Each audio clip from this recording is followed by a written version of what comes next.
Ipihozo sehenga hesa tupon kanan beng ECA Center Unit Center akona tapang bili ki hormoen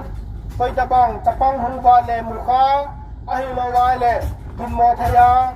chele wale mukha wale KKL KSO adia kosung lam kai ho ko ma hesa na hipitingin tim na hesa na hung tinayen kosung nule pa ho adia badung pangacheng ho zo se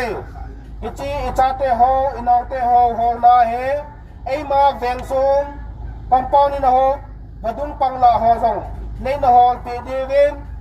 KKL senhe ko terminin tim na hesa na hung tinini he Ipihozo sehenga hesa tupon kanan beng ECA Center Unit Center akona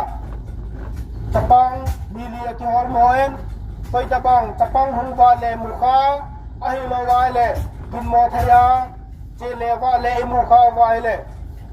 KKL KSO adia kosung lam kai ho ko ma hesa na hipitingin tim na hesa na hung tinayen kosung nule pa ho adia badung pangacheng ho zo se